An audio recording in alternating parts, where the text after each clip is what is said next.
Okay, so I know yesterday was Shabbos and today's Sunday, but it's Yontif, it is Chag, it is Mamad Torseinu, Chag Bikurim. It's a pretty big day. Some of us have been preparing a lot, some of us have not, which is okay, I guess. But um, there's a lot of people that put a lot of stock and a lot of thought and process into the seven spheres as we move from Pesach, as we're literally, gosh, it's day 49, tonight's 50, Chishim, Yom Chamishim. So literally, there's seven spheres that we know, and there's people that really go bananas over this as far as each day is a different midah, chesed, shekabura, then you move from gevura to feres. And actually, tonight I'm actually giving a speech. I'm not sure how many people were listening, but it's okay. Last year they asked me to, a couple years they asked me to give a class in the shul. I turned them down past couple of years. And last year I actually said yes. So I gave a speech last year at the last slot.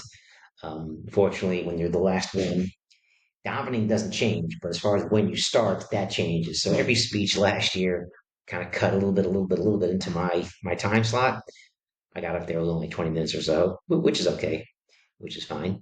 So this year, I don't know if it'll be really 40 minutes or 50 minutes or 20 minutes or 10 minutes or, but that's okay. So I'm kind of really focusing on the Sphirot and the take of the Maor Shemesh and, how he deals a piece that's related to Chesed, a piece related to Gevura and Tiferes and Netzach and Hod, and some interesting ideas that he brings down.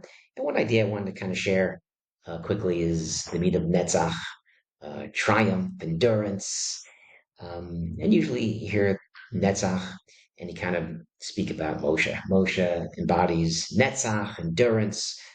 Moshe had a goal, regardless of what challenges he had, people sinning, people complaining, Paro obstacles in his way. But Moshe doesn't really care about himself too much. Moshe is ready to give up his life and his legacy and Eretz Yisrael, all these things, really for the people, his endurance, his goal that he's going through. And this is kind of something that I think we all have to kind of really think about and look at in our own lives, how we view Netzach, how we view challenges. A few weeks ago, like I think most of you know, or some of you know, I started traveling back on the road. I was in DC a bunch of weeks already, 4 weeks. I'm heading to, I think, Cincinnati in a couple of weeks, different project. Um, and a lot of people, myself personally, took this as really a step backwards, being able to work from home and be able to learn a good chunk of the day in the morning and really having control of the day, be able to kind of learn and relax during the day and just kind of then working at night to now flipping it around. Now to kind of, learning at five something in the morning and then working and then trying to be awake, coherent at evening time to open up a Gemara, to open up a Daf Yomi or something.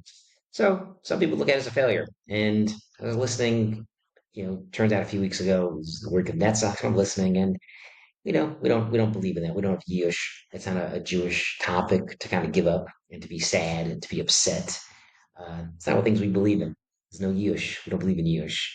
Rather, it's challenges. It's a challenge. And the Ali Shore quotes this, quotes Pritzavik a lot, is that not just every person's different, everyone's challenge is different, but within each person's life, every year is different, each day is different, each hour is different.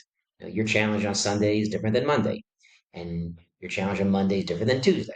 And each week it changes as well. So rather than look at my challenges as failures to kind of say, what, I'm kind of moving backwards a little bit, is to say, no, there's a challenge. There's a challenge.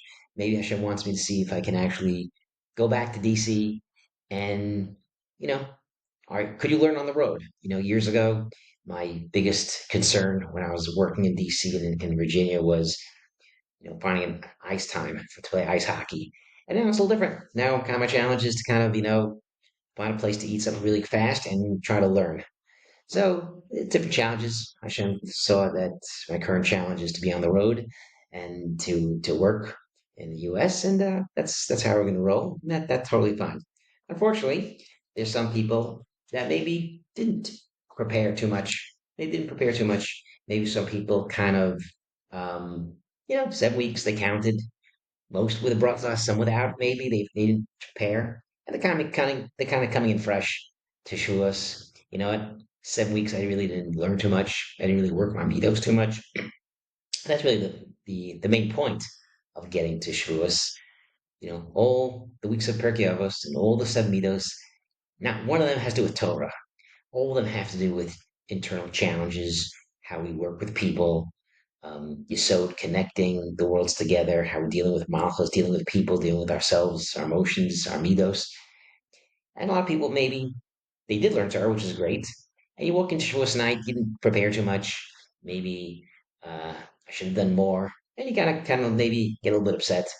You walk into Shavuos night. Some people really into it. Some people are going to stay up all night and learn. Some people just not feeling it.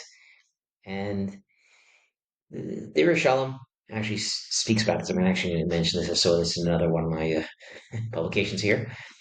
Is that's not what we want. We're not here to serve Hashem sadness. We're not here to give up. It's the opposite. That's Yetzirah talking. Yetzirah is speaking. If you feel sad, if you walk into Shavuos night and you feel down that you didn't accomplish in Sphira, or you feel sad that you didn't accomplish too much this past year in Torah, that's the Yetzirah talking. Because feeling sadness and feeling down, that's you feel minutak, you feel distant from Hashem. There's no giving up. We don't look back. We want to look ahead. We want to look ahead. We want to kind of use Shavuos, which is like a Yom Adin for Torah. The Sfas Emes really says this is Yom Adin for Torah. We're daven.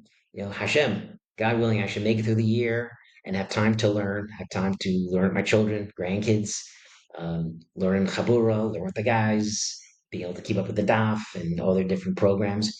It's not a miracle. You have to really work. You work on these things, and we have to daven for these things. That's what we hope for. And hopefully, even if we didn't prepare our midos, we could still use this as a springboard. This Morber Shemesh in MR says talks